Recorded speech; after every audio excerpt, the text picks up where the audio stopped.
Good morning. આજે છેલ્લું talk છે એટલે થોડું રિવિઝન આપણે કરી લઈએ. થોડુંક એક ડાયાગ્રામ દોરું તો થોડું આપણને મેપ આપણો ક્લિયર થઈ જાય કે આપણો મેપ કઈ પ્રકારનો છે.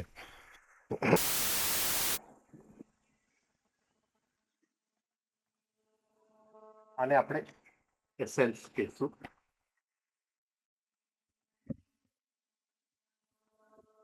આને પર્સનાલિટી અને આને ફોલ્સ પર્સનાલિટી.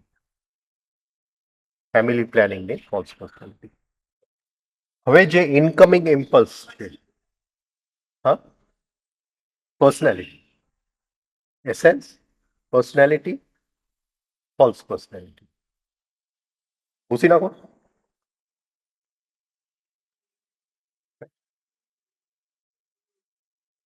રાઈટ. હવે આ આપણી ફેક્ટરી છે. આ ફેક્ટરીને તાવરિયા સાહેબ બોડી બ્રેન સિસ્ટમ કહે છે. રાઈટ.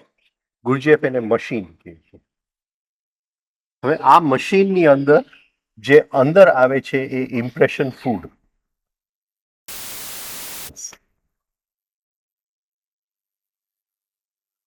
હવે એ જે આવે છે એ પર્સનાલિટી.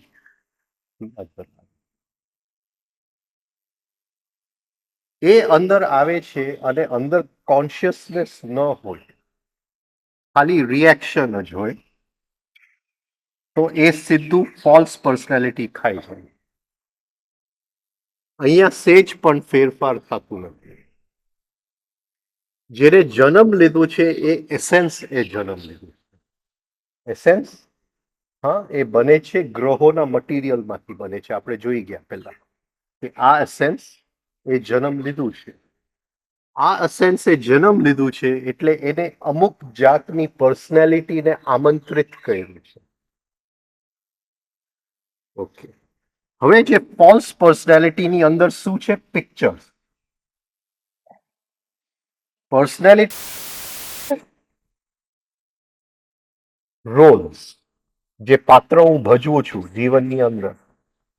પિતા હું તો પિતાનો પાત્ર ભજવું, દીકરો હું તો દીકરાનો પાત્ર ભજવું, બોસ હું તો બોસનો પાત્ર ભજવું, નોકર હું તો નોકરનો પાત્ર ભજવું. પાત્ર, જે રોલ મને, હા, જે રોલ હું અપનાવી લઉં એ પર્સનાલિટી. ત્યાં મેની આઈઝ છે પર્સનાલિટી. ફોલ્સ પર્સનાલિટીની અંદર ફોલ્સ આઈઝ.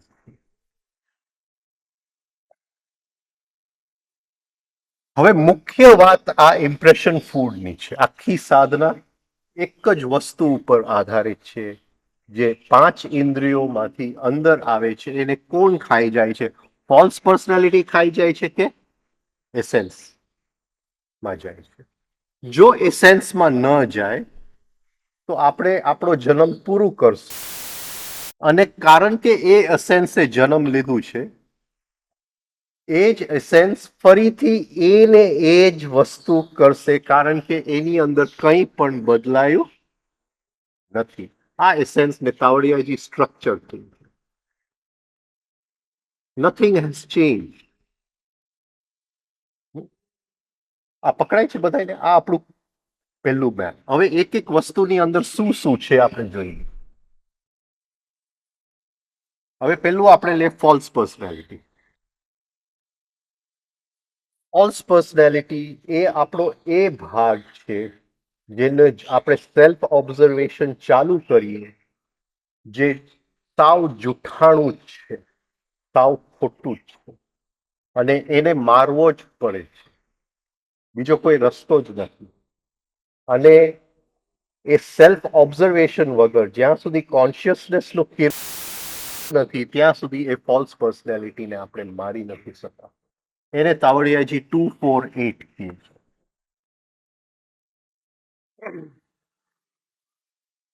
હવે આ ફોલ્સ પર્સનાલિટી જુદા જુદા આયામ, જેમ એક સર્કલ છે, એક સર્કલ, એક સર્કલ, એક સર્કલ. તો જે બહારનું સૌથી નીચલું જે એનું પડ જે છે, જે નીચલું એનું પગથિયું છે એ સેલ્ફ પિટીનું. આ નીચલામાં નીચલું પડ છે. વર્ષો પહેલા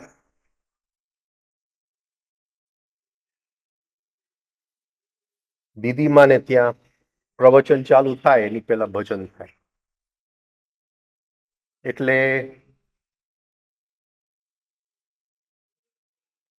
કોઈ કે ભજન, અને એ ભજનની અંદર એવું હતું કે હું દાસ છું, હું ભિખારી છું,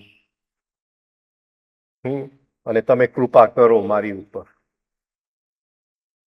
જેવું ભજન પૂરું થયું એટલે દીદીમાં એકદમ રોષમાં આવી ગયા કે આવું ભજન નહીં ગાવું, કારણ કે આપણે ભિખારી નથી. પણ જ્યારે આપણે માંગીએ છીએ કે મને કોઈ પૂછતું નથી, હું દયાવાળો માણસ છું, દયાજનક માણસ છું, તો ફોલ્સ પર્સનાલિટીના નીચલામાં નીચલા સપાટીએ મારી સાથે ન્યાય નથી થયું, આ સૌથી નીચલું પગથિયું છે, મને કોઈ પૂછવામાં નથી આવ્યું. એટલે હકીકતે આપણે જે અંદર રાજતા છે, પેન્ડ્યુલમ બીજો છેડો પકડી લીધો, ભિખારી બની ગયા, કારણ કે આપણે માંગીએ છીએ. એટલે આની અંદર ન્યાયના જુદા જુદા રૂપ આવશે કે મારી સાથે અન્યાય થયું છે, મને સરખું મળ્યું નથી, હા, મને કોઈ પૂછવામાં નથી આવતું, મારો તો આટલો લોસ થઈ ગયો પણ કોઈ મિત્ર મંડળ તો આવ્યું જ નહીં, હા, હું માંદો થઈ ગયો તો કોઈને પૂછવા ન આવ્યું, રાઈટ. આ એક સેલ્ફ પિટીની, એટલે એમાંથી આપણે ગમે ત્યારે એ સ્થિતિ આવે, આપણા ઓબ્ઝર્વેશનમાં આવે, એમાંથી નીકળી જવું છે. એ સ્થિતિને પોષણ નથી આપવું, બાકી ઇનકમિંગ ઇમ્પલ્સ, જો એને પોષણ આપશું તો ઇનકમિંગ ઇમ્પલ્સ ફોલ્સ પર્સનાલિટી થઈ જશે. હવે આની સાથે, આ સેલ્ફ પિટીની સાથે જે આવે છે ઇન્ટરનલ કન્સિડરિંગ, ગુરજર કે છે અકાઉન્ટિંગ, અકાઉન્ટ મેકિંગ. હર ક્ષણે અંદરનો વાંદરો મેં તારા માટે આટલું કર્યું, તે કંઈ કર્યું નથી, રાઈટ. મેં તારી રાહ આટલી બધી જોઈ પણ એક દિવસ હું ન આવ્યો ટાઈમસર, તે મારી રાહ ન જોઈ. હા, આ અકાઉન્ટ મેકિંગ છે. એ આને પોષે છે. કોને પોષે છે? સેલ્ફ પિટીને પોષે છે. સેલ્ફ પિટીને પોષે છે એનો અર્થ શું થયું કે તે તો મારી રાહ ન જોઈ, હા, એટલે હું, હા, એવો ગરીબ માણસ થઈ ગયો કે કોઈ મને સરખું પૂછ્યું નહીં, સરખું કર્યું નહીં. એટલે સેલ્ફ પિટીની સાથે ઇન્ટરનલ અકાઉન્ટિંગ, જેને આપણે ઇન્ટરનલ કન્સિડરિંગ બોલીએ. ત્રીજું છે વેનિટી. વેનિટી એટલે મિથ્યા અભિમાન. પર્સનાલિટીની અંદર છે, ફોલ્સ પર્સનાલિટીની અંદર મિથ્યા અભિમાન આવે છે, પણ અત્યારે બેવ સાથે છે અને બેવને આપણે આપણા ઓબ્ઝર્વેશનથી અલગ કરવો પડે, અભિમાનનો ઉપયોગ કરી લેવો પડે અને મિથ્યા અભિમાનના રાક્ષસને મારવો પડે. હવે જે અભિમાન આવે છે એ જીવનના પાત્ર સાથે આવે છે. મને અભિમાન હોય કે હું સારો પિતા છું, મને અભિમાન હોય કે હું સારો પતિ છું, મને અભિમાન હોય કે આઈ એમ અ ગુડ હાઉસ હોલ્ડર, ઘરમાં હું બધું સરખું કરું છું, મને અભિમાન હોય કે હું સારો ડોક્ટર છું. આ બધા અભિમાન છે. એ આપણા નાટકના જે પાત્ર આપણને સોંપવામાં આવ્યું છે, જે પ્રકૃતિ તરફથી આપણને મળવામાં આવ્યું છે, એ જે પાત્રતા છે એની સાથે અભિમાન, જે એક્ટર હોય, હા, સારો એક્ટર હોય એને એક અભિમાન હોય કે આ રોલ હું સારી રીતે ભજવી શકું. તો અચ્છા, હવે એક વસ્તુ આની અંદર રહી ગઈ છે, આ ઇન્ટરનલ અકાઉન્ટિંગ છે, એમાં સેલ્ફ એસ્ટીમ ખતરનાકમાં ખતરનાક ગણતરી છે કે એને મારા સ્વમાન ઉપર ઘા કર્યો. આપણું સ્વમાન એક ફોલ્સ ચિત્ર સિવાય કંઈ નથી, અને કોઈ એની ઉપર ઘા કર્યો હોય તો ચિત્ર તૂટે છે, એની સાથે દુઃખ થાય છે. આપણું બનાવેલું ચિત્ર સિવાય કંઈ નથી. એટલે એ ખતરનાકમાં ખતરનાક ગણતરી છે કે કોઈ મારા સ્વમાન ઉપર ઘા કર્યો છે. અચ્છા, ફરીથી આની ઉપર આવું, અભિમાન અને મિથ્યા અભિમાન. આ બેઉને પહેલા ઓળખી લેવા પડે કે અભિમાન જે હું કરું છું એ બહુ સારું છું. હા, હું ગાયક છું તો સારો ગાયક છું, એનું મને અભિમાન છે. આ સુંદર વસ્તુ છે, આનો ઉપયોગ કરવો છે. અરે એની અંદર શ્રોતાગણ આવે છે ત્યારે એ મિથ્યા અભિમાન, હું તો માનું છું પણ બીજાએ પણ માનવું જોઈએ, એ મિથ્યા અભિમાન. એટલે હું કહું કે હું બહુ સારો ડોક્ટર છું, પણ બીજો કોઈ કહેશે કે ભાઈ તારાથી કોઈ કેસ સારો થયો નથી, અને અંદર મને મારા સ્વમાન ઉપર ઘા લાગશે.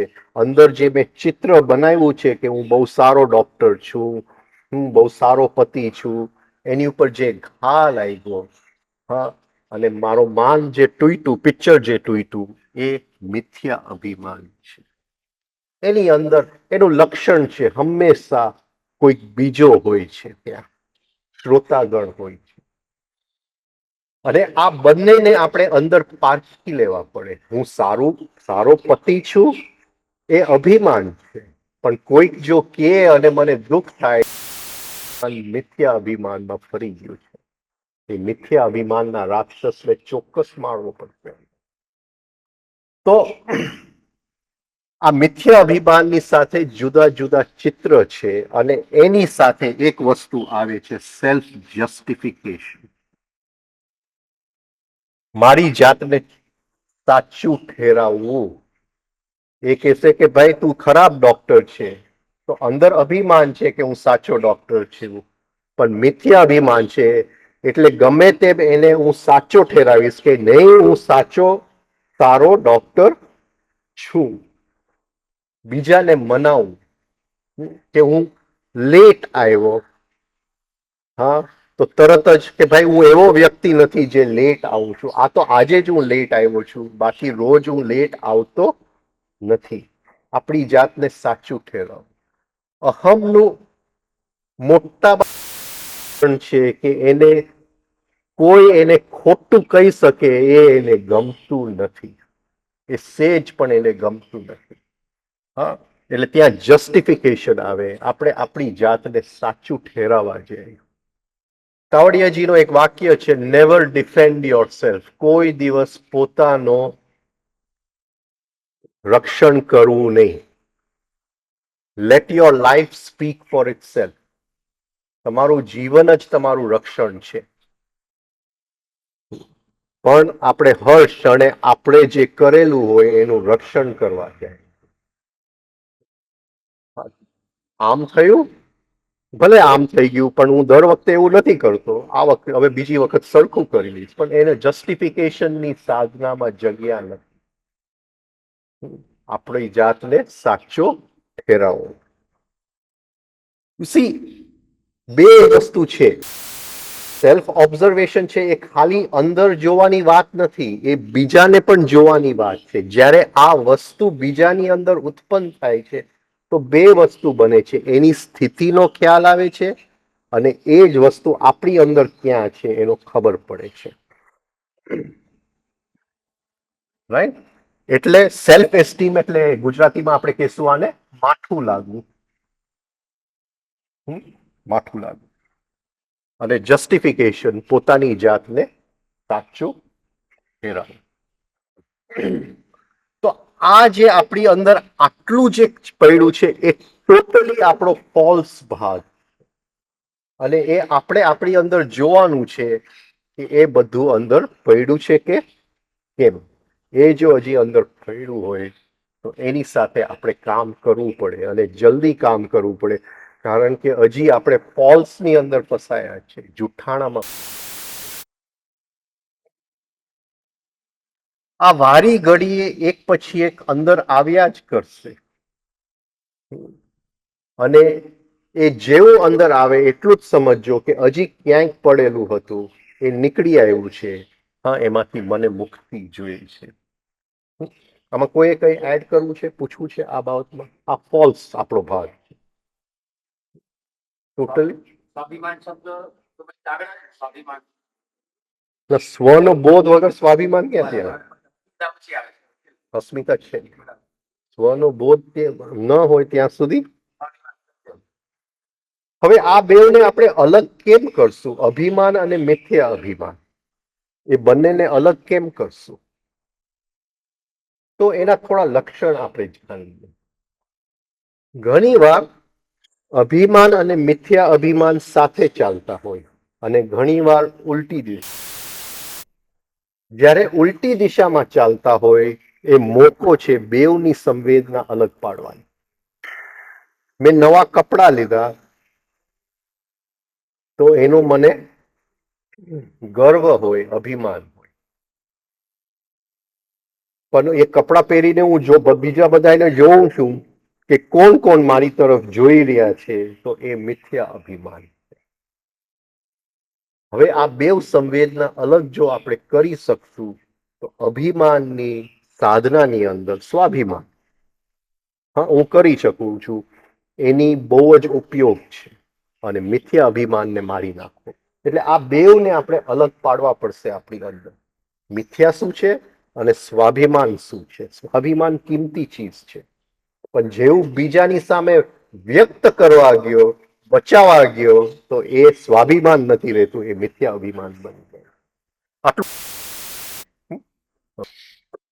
હવે પર્સનાલિટીના આઈઝ અને ફોલ્સ પર્સનાલિટીના આઈઝ વચ્ચેનો અંતર શું છે? આપણે જોયું કે એસેન્સ જે છે એ પ્લેનેટરી મટીરિયલ છે, એ ગ્રહોના મટીરિયલથી બને છે, ગ્રહોના દ્રવ્યથી બને છે. અને એ ગ્રહોનો દ્રવ્ય આપણા જીવને મળવા આવે છે. ઇક્વલ ટુ આત્મા પ્લસ પ્લેનેટ, ગ્રહો. જીવ એટલે સોલ ઇક્વલ ટુ આત્મા પ્લસ પ્લેનેટ્સ.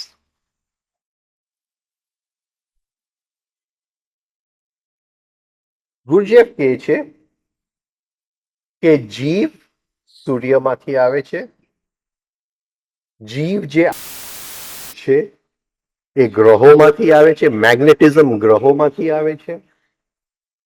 અને આ આકરણીની અંદર જીવનું ઘર બન્યું છે. એ ઘરની અંદર જે સિમેન્ટ કોન્ક્રીટ પુરાવામાં આવે છે એ પૃથ્વીમાંથી આવે છે. એટલે એક આપણી આકરણી છે કે નાક અહીંયા છે, આંખ અહીંયા છે, પગ અહીંયા છે, એક ડિઝાઇન છે. તો એ ડિઝાઇન ક્યાંથી આવ્યું? એ ગ્રહોમાંથી આવ્યું. કોઈકનું નાક મોટું છે, કોઈકનું નાક નાનું છે, કોઈકના કાન મોટા છે, કોઈકના કાન નાના છે. તો એ આખું જે આવે છે એ ગ્રહોમાંથી આવે છે. પણ અંદરનો જીવ ક્યાંથી આવે? સૂર્યમાંથી આવે છે. એ સૂર્યના પ્રાણ ઉપર સવાર થઈ અને બાળક રડે છે ત્યારે અંદર આવી જાય છે. સૂર્ય એટલે આત્મા. એ જ્યારે બાળકમાં વ્યક્ત થાય છે એ પ્લસ ગ્રહો. હવે આ જે ગ્રહોનો ભાગ છે એને ગુરુજેફ એસેન્સ. આપણી અંદર ગ્રહોનો ભાગ કઈ રીતે આ રીતે છે, એનું શું શેપ છે, એ કઈ જાતનું શેપ લઈને આવ્યો છે, એ કઈ કઈ જાતના પેટર્ન્સ લઈને આવ્યો છે, અંદરનું સોફ્ટવેર કઈ પ્રમાણનું છે, એની અંદર આ જે ગ્રહો છે એમાં ગુસ્સાનું પ્રમાણ કેટલું છે, આ ગ્રહ. તો આ જે પ્લેનેટ્સ છે એ એક શેપ લઈ લે છે આ ગ્રહનું, અને એની અંદર આત્માનો થોડો પ્રકાશ એની અંદર ફસાય છે, એને આપણે આઈ કહીએ છીએ, પર્સનાલિટીનો આઈ. તો પર્સનાલિટીનો આઈ શું છે? એ નાનો જીવ છે, આ મોટો જીવ છે. મોટો જીવ એટલે જેટલો પ્રકાશ આવ્યા હતા, પણ એમાંથી આટલો પ્રકાશ ગુસ્સામાં ફસાઈ ગયો. કઈ રીતે ગુસ્સામાં ફસાઈ ગયો? કારણ કે આ ગ્રહોનું મટીરિયલ જે જીવને બંધાયેલું હતું એને ગુસ્સાનો રૂપ લઈ લીધો અને એની અંદર જીવ ફસાયો ગુસ્સાની અંદર. તો એ એક આઈ છે. તો એ પર્સનાલિટીના આઈ જે છે એની અંદર એટલીસ્ટ થોડો આત્માનો પ્રકાશ છે. ફોલ્સ પર્સનાલિટીના જે આઈસ છે એની અંદર સેજ પણ આત્માનો પ્રકાશ નથી, એટલે એ ટોટલી ફોલ્સ છે. હવે આ જે પર્સનાલિટી છે એની અંદર મેની આઈસ છે, અને એ જે મેની આઈસ છે, આપણું ફોલ્સ પર્સનાલિટી એક બાજુ તૂટતું જાય છે અને પર્સનાલિટીના આઈઝને આપણે જોતા જાય છે. આ જુદા જુદા નાટકના પાત્ર છે. હવે એના બે રૂપ છે જે જીવનમાં આપણે પાત્રતા ભજવીએ છીએ. તો એ આપણી માટે એ રૂપ થયો. ઇન ધ સેન્સ કે જેમ વાત થઈ કે પિતાનો પાત્ર ભજવું છું, તો એક આઈ છે, પિતાનો આઈ છે. પણ એ મારો પિતાનો આઈ છે, એ વૈશ્વિક પિતાનો આઈ નથી. એક બીજો છે પતિનો આઈ છે. તો એ હું જે પતિ માનું છું એનો આઈ છે, એ વૈશ્વિક પતિનો આઈ નથી. તો એ વૈશ્વિક શું છે, કોસ્મિક શું છે? તો પર્સનાલિટીના બે ભાગ છે, એક પર્સનલ અને એક વૈશ્વિક કોસ્મિક. મારો દીકરો સારા માર્ક લઈ આવે તો એ જ પિતાનો જે આઈ છે એને ખુશી આવે, પણ મારો દીકરો ખરાબ માર્ક લઈ આવે તો એ જ પિતાનો એને ગુસ્સો આવે, ઇરિટેશન આવે, રિએક્શન આવે. રાઈટ? જે પિતાનો ભાગ છે એ પર્સનલ છે, પણ જે ઇરિટેશન આવે છે, જે ખુશી આવે છે, એ કોસ્મિક પાત્ર છે, એ મહાભારતના પાત્ર છે. આ પકડાય છે? થોડું થોડું શું કહેવા માંગુ છું, રાઈટ? હવે મારો પિતાનો એક આઈ છે. પિતાનો આઈ જે છે એ પર્સનાલિટીનો આઈ છે, પણ એ પિતાના આઈ ઉપર દીકરો આવીને માર્કશીટ નથી, હમણાં ટીવી ઉપર બતાવે છે, મેન્ટો મેન્ટો મારા એ દીકરો એનું માર્કશીટ લઈને આવે છે, પપ્પા એક જોરથી ઝાપડ મારી દે છે, રાઈટ? તો એ જે પિતાનો આઈ છે એને ગુસ્સો આવે છે, એટલે ઇનકમિંગ ઇમ્પલ્સ અંદર આવ્યું, પણ એ આઈ જેની અંદર આત્માનો પ્રકાશ હતો એને શું કર્યું? એને રિએક્શન કર્યું, સૂઈ ગયો, અને એ જે અંદર ઇનકમિંગ ઇમ્પલ્સ આવ્યું કે હું ફેલ થઈ ગયો છું અને રિએક્શન આવ્યું, એ ફોલ્સ પર્સનાલિટી ખાઈ ગઈ. એની અંદર જે પાત્ર આવ્યો એ ગુસ્સાનો પાત્ર આવ્યો, એને આપણે દુશાસન કહીએ, ગમે તે કહીએ, પણ આ પાત્ર યુનિવર્સલ છે.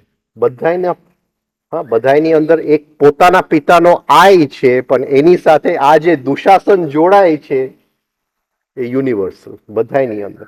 એટલે આપણી જે પર્સનાલિટી જે છે એ બે રૂપે છે. એક આપણું પર્સનલ રૂપે, પણ એની અંદર જે ભાવો આવે છે, મને ગુસ્સો આવ્યો, એ વૈશ્વિક છે. એ બધાને એને એ જ વસ્તુ આવે છે. હરેક પિતાને એને એ જ વસ્તુ આવે છે. હવે સમજાયું શું કહેવા માંગુ છું? આ બે એના ભાગ. અને જ્યારે પર્સનાલિટીની ઓબ્ઝર્વેશન કરીએ આપણે ત્યારે આ બે આયામ કે અત્યારે હું પિતાના રોલમાં છું, પણ પિતાના રોલની અંદર જે ગુસ્સો આવ્યો એ બધાની અંદર એ જ ગુસ્સો પડેલો છે. હવે આ પર્સનાલિટીના પાછા બે ભાગ છે.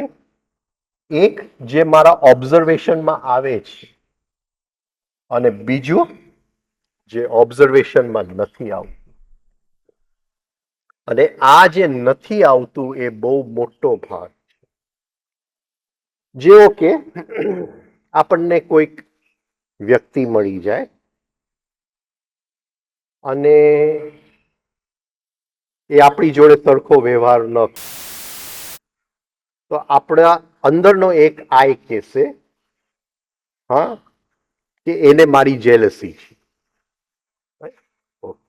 હા, અંદરનો એક આય કહેશે. આ પર્સનાલિટીનો આય છે જે કહે છે.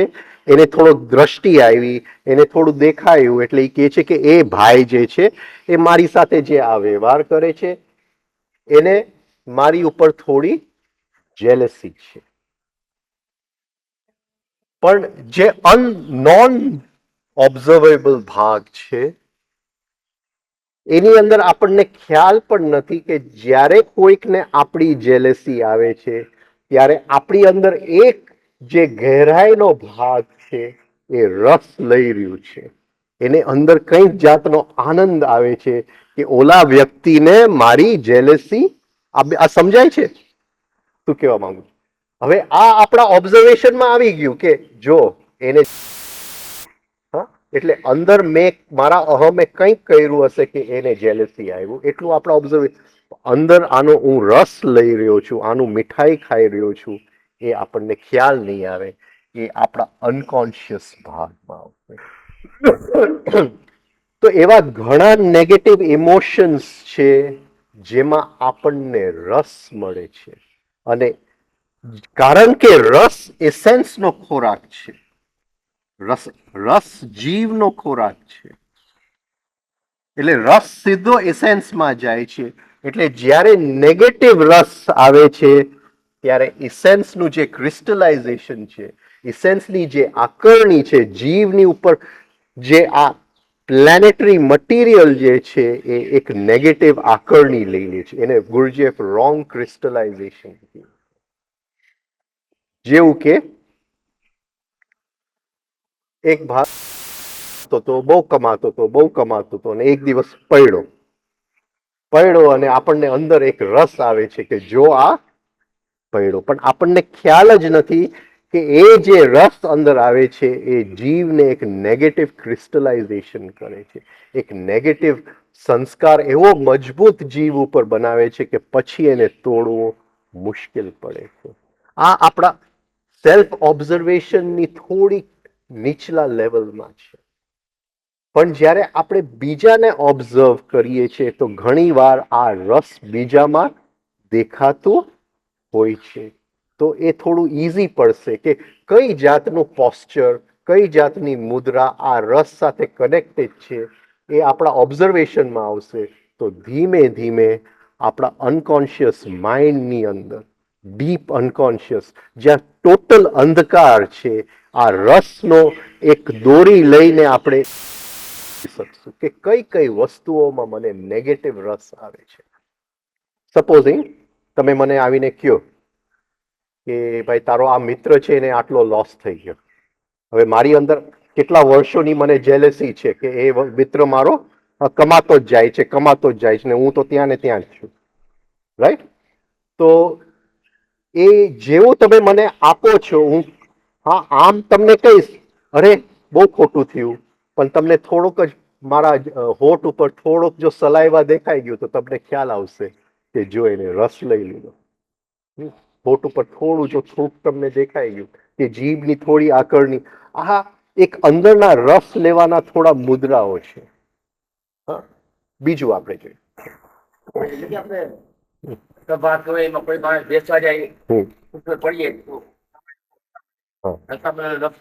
રસ લે એ રસ લીધો કોલેજમાં હતો અને આપણે એમ સમજીએ કે ભાઈ કોઈક છોકરી આપણને ગમી જાય છે કોલેજની અંદર, એટલે કોઈક છોકરી ગમી જાય છે તો એની સામે આંખ તો મારી ન શકાય, તો એને કઈ રીતે કહેવું કે ભાઈ તું મને ગમે છે. એટલે પછી એક નવી ટેકનિક કે આંખ મારી ન શકાય, આંખને મિચકાવી ન શકાય, તો એનાથી ઓપોઝિટ શું થયું, એનાથી ઉલટું શું થયું. એટલે કોઈક એવી છોકરી આવે કે આપણને ગમે એટલે સેજ આમ આંખ ઉપર કરી લો, એટલે ઉપર થાય એટલે આંખ આપણા સેજ ફૂલાય, આ અંદરની કીકી સેજ મોટી થાય, તો એને એક મેસેજ મળી જાય કે ભાઈ તું મને ગમે છે. તો જ્યારે અંદર રસ આવતો હોય ત્યારે શું થાય, આપણા કીકી એક્સપેન્ડ થાય કે નહીં, રાઈટ. તો એ બીજું એક ઓબ્ઝર્વેશન છે. જીવ ઉપર રસ આવ્યો, ઓકે. જ્યારે આપણે બંધ હોય તો આપણા પગ કઈ દિશામાં હોય? અત્યારે આ બેન બેઠા છે, તો જે બોલું છું એના પ્રત્યે ખુલ્લા છે કે બંધ છે? ખુલ્લા છે, કારણ કે બેઉ પગ એમના ખુલ્લા છે. પણ પગ આમ હોય અને હાથ આમ હોય તો હું સમજુ કે હું બોલું છું પણ એને અંદર પહોંચતું આ સમજાય છે હું શું કહું છું, રાઈટ? હા, તો એક વ્યક્તિ આમ છે અને આપણે કંઈક બોલીએ અને બેઉ પગ આમ હોય ને તરત ખોલી નાખે તો સમજવું કે એને ક્યાંક અંદર આનંદ આવ્યો છે.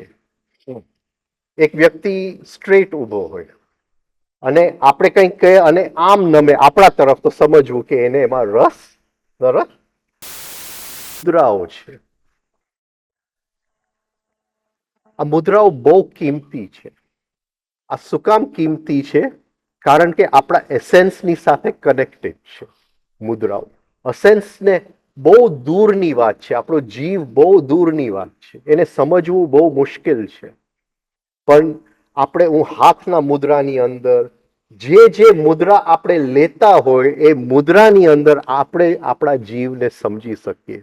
આપણા મુદ્રા આપણે જોઈ નથી શકતા, એટલે બીજાના જોવા પડે અને એમાંથી સેલ્ફ ઓબ્ઝર્વેશન થાય. તો જે અનકોન્શિયસ જે ભાગ જે છે એ ભાગની અંદર આપણે રસ લઈએ છીએ. એ રસ પોઝિટિવ આવે છે કે નેગેટિવ આવે છે? કારણ કે એ ડાયરેક્ટલી આપણા એસેન્સને આકરણી આપે છે. એ એસેન્સનું રસ, એ એસેન્સનું સ્કલ્પ્ટર છે, એનો શિલ્પ છે અંદરના એસેન્સ. એસેન્સને કઈ જાતનો શેપ આપવો છે? તો પર્સનાલિટીની અંદર મેની આઈઝ, ફોલ્સ પર્સનાલિટીની અંદર જૂઠાણું. જૂઠાણું ઘણા પ્રકારના હોઈ શકે. પેપ્સોડન્ટ ટૂથપેસ્ટ કેમ ન વપરાય? કારણ કે એનું જે ટ્યુબ અને ઓરોમોસનું ટ્યુબ લગભગ સરખા છે, એટલે બે બાજુમાં પડ્યા હોય તો હા ભૂલથી ટૂથબ્રશ ઉપર ઓડોમોસ આવી જાય. બસ આ ફોલ્સ પર્સનાલિટીનું આવું કંઈ છે. ફોલ્સ પર્સનાલિટી જો ભણી લે તો જે એનલાઇટન માણસ કરે છે એ બધું એ કરી શકે. સફેદ ચાદર ઓઢી પણ ન પડે અનલેસ એ થોડો જાણકાર હોય. એટલી બધી શક્યતા ફોલ્સ પર્સનાલિટીમાં છે.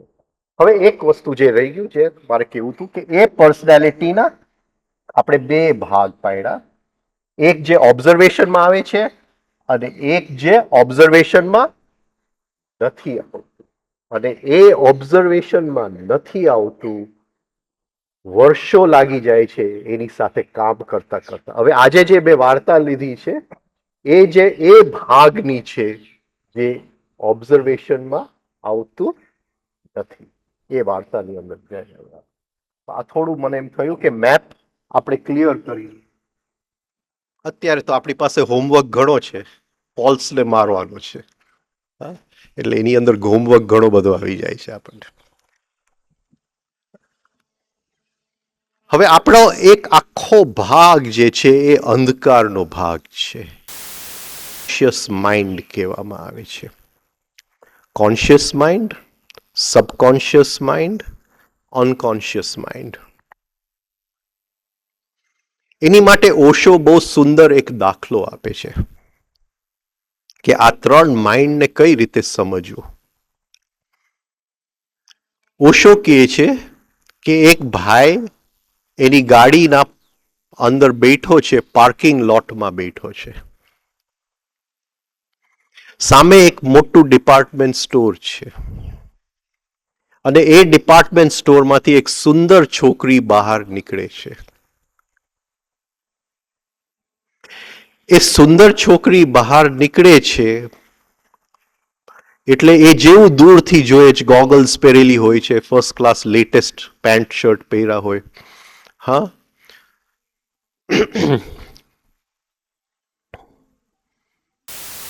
આવું થયું હતું. એક વખત મૈસૂરથી બેંગ્લોર જતા હતા તો તાવરિયા સાહેબ વચ્ચે બેઠા હતા. એક ભાઈ એની બાજુમાં બારી પાસે બેઠા હતા અને ટ્રેનની આ સાઈડ હું બેઠો હતો અને સામેની સાઈડ બીજા એક ભાઈ એની વચલી સીટ હતી. તો તાવડિયા સાહેબે મને આમ જરા ધક્કો માર્યો એને કોણીથી કે તારે મજા જોઈ છે. શું છે સાહેબ? તો કે હમણાં 5 મિનિટની અંદર એક સુંદર છોકરી આવવાની છે, તું જોજે એ છોકરી કેટલી સુંદર ને કઈ રીતે કપડાં પહેરેલા છે અને આ સામે જે એંગ્રીશ બેઠો ને એની બાજુમાં બેસવાની છે. પછી એની હાલત તું જોજે. હા, કે માણસ બાજુમાં કોઈ એની શું અસર થાય છે તું જોજે. તો હકીકતે 5 મિનિટમાં એક છોકરી આવી, ફ્રોક પહેરેલું, અહીંથી અહીં સુધી બંગડીઓ ને ગોગલ્સ ને આવેલી અને વાળ આમ ખુલ્લા અને એંગ્રીશની બાજુમાં બેસી ગઈ. હવે બંને સીટની વચ્ચે જે આર્મરેસ્ટ હતો એ એક જ હતો, એટલે મારો હાથ આવે તો આનો હાથ ના આવી શકે, આનો હાથ આવે તો આનો હાથ ના આવી શકે. એટલે ઓલી આમ હાથ મૂકે એટલે એંગ્રીશ આમ વયો જાય. હા, અને એના મોઢાના રંગ અને બધું જોવાની, અને અમે બેઉ જણા જે હસતા હતા.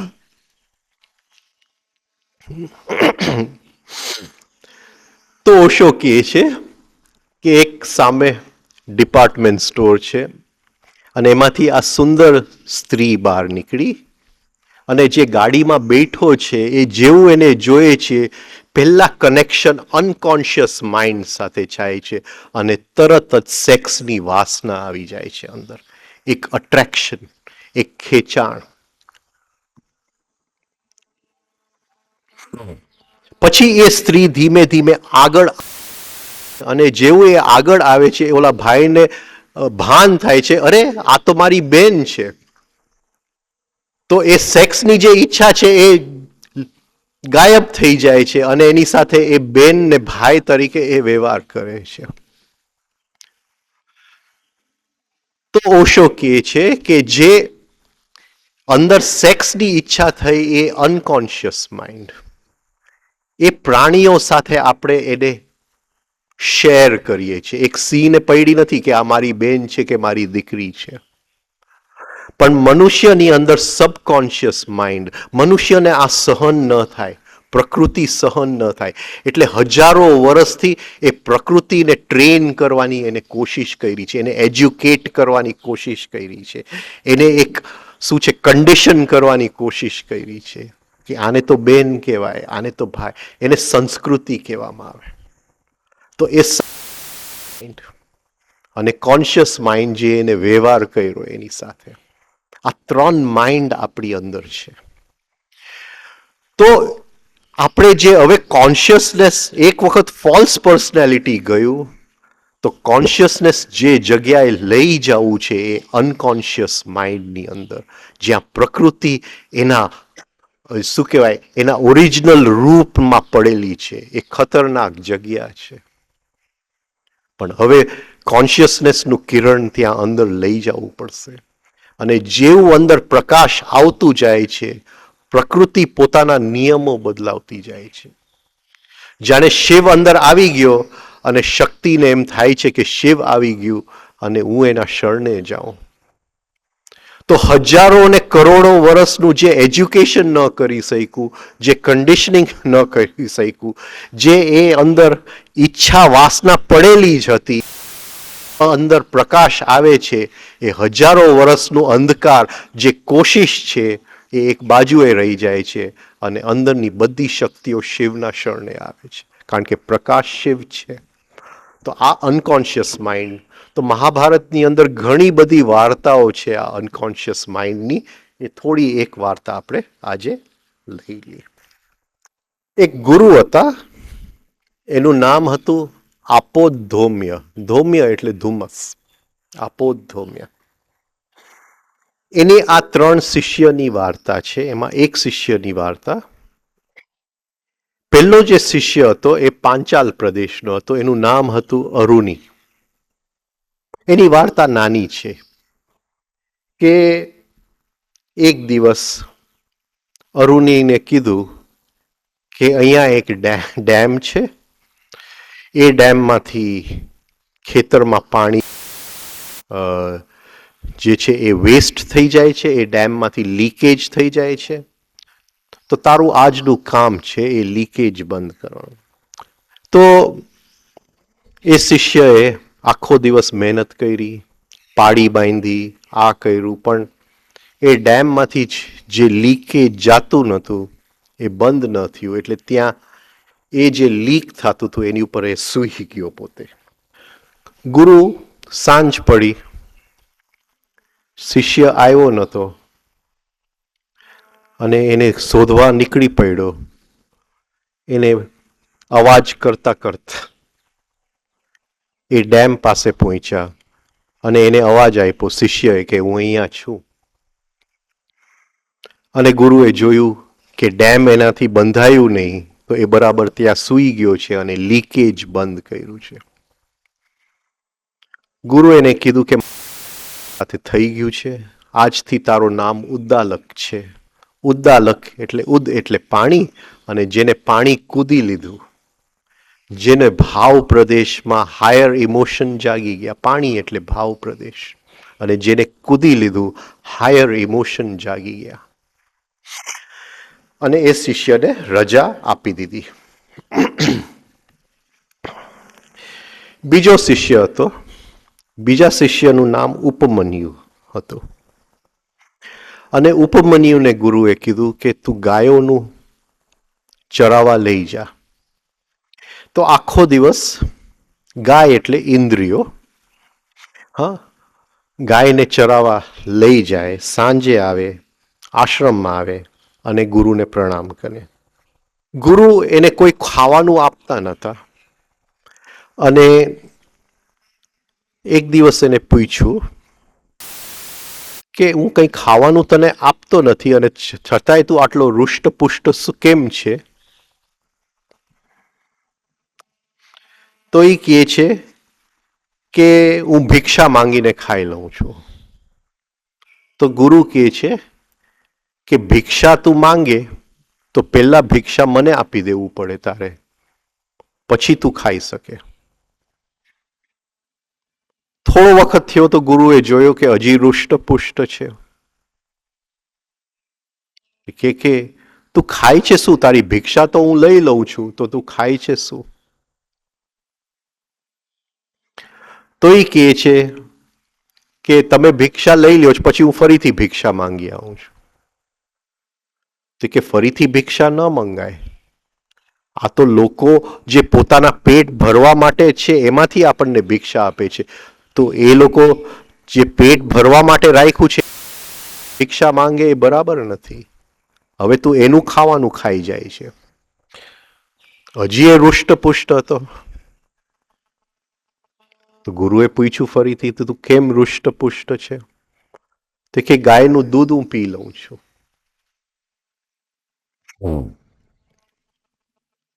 તો એ કે ગાયનું દૂધ ન પીવાય, એ તો વાછરડા માટે છે. તો ફરીથી થોડા દિવસ થયા કે હજી રૂષ્ટપુષ્ટ છે. તો એ કહે છે કે વાછરડું દૂધ પી લે અને વાછરડાના મોઢા ઉપર જે ફીણા હોય એ હું ખાઈ લઉં છું. પણ એ કહે છે કે વાછરડો જે છે એ દયાનો પ્રતીક છે. એ જેવું એ વાછરડાને ખ્યાલ આવે છે કે તું એના ફીણા તું ખાઈ લે છે તો તારી ઉપર દયા કરીને એ વાછરડો તને વધારે દૂધ આપી દે છે એ ફીણાની અંદર, એટલે તું એની સાથે તું એ પણ ન લઈ શકે. તો એક દિવસ શિષ્ય બહુ જ ભૂખ્યો હતો, કંઈ એની પાસે ખાવાનું નહોતું, એટલે આકડાના પાંદડા ખાઈ લીધા. આકડાના પાંદડા ખાઈ લીધા એટલે ગુરુએ કીધું, ગુરુ એને શોધો, આકડાના પાંદડા ખાઈ લીધા એટલે આંધળો થઈ ગયો. આંધળો થઈ ગયો અને કૂવામાં પડી ગયો. કૂવો એટલે અનકોન્શિયસ માઇન્ડ. ગુરુ આવ્યો એને શોધતા શોધતા અને ખ્યાલ આવ્યો કે શિષ્ય તો આંધળો થઈ ગયો છે. હવે ગુરુએ કીધું કે તું અશ્વિની કુમારની સ્તુતિ કર, અને એ અશ્વિની કુમારની તું સરખી સ્તુતિ કરીશ તો તારી આંખનો પ્રકાશ ફરીથી પાછો આવી જશે. તો બહુ સુંદર અશ્વિની કુમારની સ્તુતિ કરે છે, અને એ તો મહાભારતમાં વાંચવું પડે. એ સ્તુતિ અહીંયા તમારી સામે કરવું જરા મુશ્કેલી છે, પણ અદ્ભુત રહસ્યોવાળી અશ્વિની કુમારની સ્તુતિ કરે છે. અને એ સ્તુતિ કરે છે અને અશ્વિની કુમાર પ્રગટ થાય છે. અને પ્રગટ થાય છે અને એનો આંખનો પ્રકાશ પાછો આવે છે. તો પહેલી જે વાર્તા છે એ લીકેજીસ બંધ કરવાની વાર્તા છે. આપણી અંદર ઘણી બધી લીકેજીસ છે, ડે ડ્રીમિંગ, ચેટરિંગ, એ બંધ કરવાની વાર્તા છે. એક વખત લીકેજીસ બંધ થાય એટલે વિલ વગર અનકોન્શિયસ માઇન્ડમાં ન જવાય. અને અનકોન્શિયસ માઇન્ડ સિદ્ધિઓથી ભરેલું છે. સિદ્ધિઓ એટલે બીજી જે વાર્તા કહે છે કે એક વખત અનકોન્શિયસ માઇન્ડમાં જવા માટે વિલ જોઈએ. એ શિષ્ય, ગુરુએ 5 વખત એનો ખોરાક લઈ લીધો, પણ એક પણ વખત એ શિષ્યને અણગમો ન આવ્યું. એને શિષ્ય એ ગુરુને પ્રણામ કરીને કીધું કે એમ જ થશે, તું મારું ભિક્ષા લઈ જા, તું ગાયનું દૂધ લઈ જા, તું ફીણા લઈ જા. એક પણ વખત એને અણગમો ન આવ્યો. અંદરનું વિલ પાવર ઉત્પન્ન થયું, વિલ ઉત્પન્ન થયું, અને એ વિલ સાથે અનકોન્શિયસમાંથી એને સિદ્ધિ મળી, આંખનો પ્રકાશ બહાર આવ્યો. આ બધી વાર્તાઓ છે. હવે ત્રીજા શિષ્યની વાર્તા છે, એ મારી પાસે ક્યાંક બીજે લખેલી છે, એટલે એ જો સાંજે આપણે ટાઈમ હશે તો ત્રીજા શિષ્યની વાર્તા આપણે લેશું કે એ અનકોન્શિયસ માઇન્ડમાં જવાની જે વાત છે ને એમાંથી શું કાઢે છે. વેદ. અને વેદ ગુરુ સાથે રહે છે, એ છેલ્લો શિષ્ય છે. ગુરુ પાસે 3 જ શિષ્ય હતા. અને એક દિવસ ગુરુને જવાનું થાય છે. જન્મજય રાજાએ યજ્ઞ કર્યો હોય છે અને એ યજ્ઞમાં જવાનું થાય છે. તો ગુરુ એને કહે છે કે તું મારું જે ઘર સંસાર છે એનું દેખરેખ રાખજે. અને એ દેખરેખ રાખે છે ઘર સંસારનું. અને ગુરુ જાય છે. હવે જ્યારે દેખરેખ રાખતો હોય છે ત્યારે ગુરુની પત્ની ઋતુકાલમાં આવે છે. એટલે જે ઘરવાળાઓ હતા એ કે આ ઋતુકાલ ખોટું ન જ, પણ ગુરુ તો છે નહીં, તો આ ગુરુનો શિષ્ય સહી. તો પત્ની એને આમંત્રિત કરે છે ગુરુના શિષ્યને, જેનું નામ વેદ છે. પણ વેદ કહે છે કે આ હું નહીં કરું. તો પત્ની કહે છે કે તને ગુરુએ કીધેલું છે કે ઘરનું બધું તારે સંભાળવાનું, એમાં આ પણ આવી ગયું. નહીં, પણ એ કહે છે કે ગુરુમાં એ મને એક્ઝેક્ટલી આ વસ્તુ કરવાનું કીધું નથી એટલે હું નહીં કરું. ગુરુ પાછો આવે છે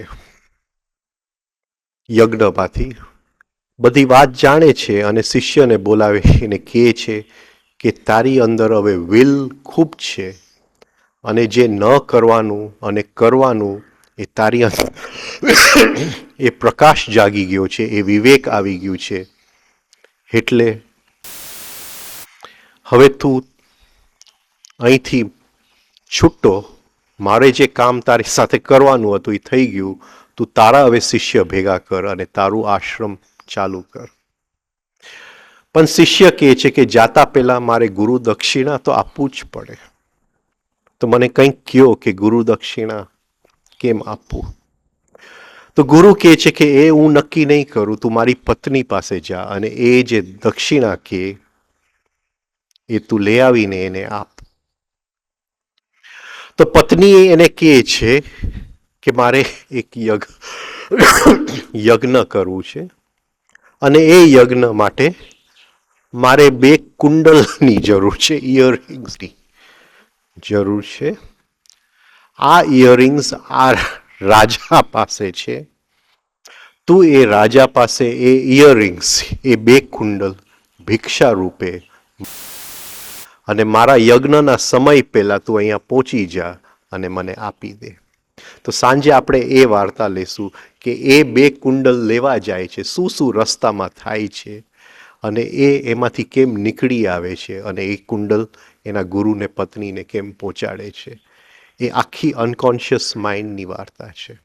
તો વિલ આવી ગયું, અનકોન્શિયસમાં પ્રવેશ થઈ ગયા અને ત્યાં શું દેખાય છે એ આપણે સાંજની વાર્તામાં લઈ લઈએ. Thank you. Have a good day. આંકડાની અંદર શાર પડેલું છે.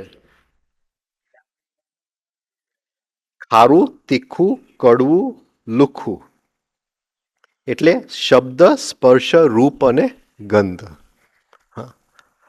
આ આંકડાની અંદર આ 4 ઉપર એની અસર થાય છે એટલે એ આંધળો થઈ ગયો.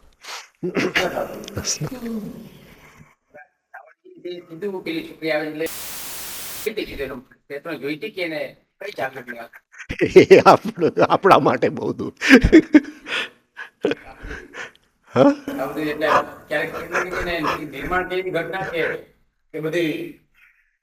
ના ના, આ ઘટનાઓ તો રોજ બનતા હતા. હવે એક દિવસ અમે માયસોર હતા અને જે ભાઈએ અમને બોલાવેલા એનું નામ મિસ્ટર પાય હતું. એટલે 4 રૂમ હતા. દાસપ્રકાશ પેરેડાઇઝ કરીને હોટેલ હતું અને એનો રૂમ, મારો રૂમ ને બીજા 2 જણાનો રૂમ, અત્રે અને એંગ્રેશ. તો છેલ્લે દિવસે અમે જમી લીધું બપોરે અને બહાર બેઠા હતા. હવે એ જે પાય ને એની વાઈફ મળવા આવ્યા હતા. એટલે જે હોટેલ હોય ને બહાર મોટું હોલ જેવું લોબી, એની અંદર સોફાઓ ગોઠવેલા હોય, એની અંદર બેઠા હતા. પછી મેં સાહેબને કીધું, સાહેબ થોડો આરામ તો કરી લ્યો. સાહેબે કીધું કે અમે આરામ કરવા જઈએ. એટલે લિફ્ટની અંદર એને ખિસ્સામાંથી પોતાના રૂમની ચાવી મને આપી કે ભાઈ તું મારો રૂમ ખોલી દે. કે તું રૂમ ખોલતો હોઈશ ત્યારે ફોનની ઘંટડી વાગતી હશે.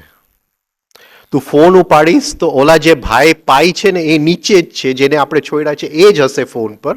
એ નીચેથી જ વાત કરે છે પણ એને કંઈક પર્સનલ પ્રોબ્લેમ છે, એ પૂછવા માંગે છે. એટલે તું એને કહેજે કે ઉપર સાહેબના રૂમમાં આવી જાઓ.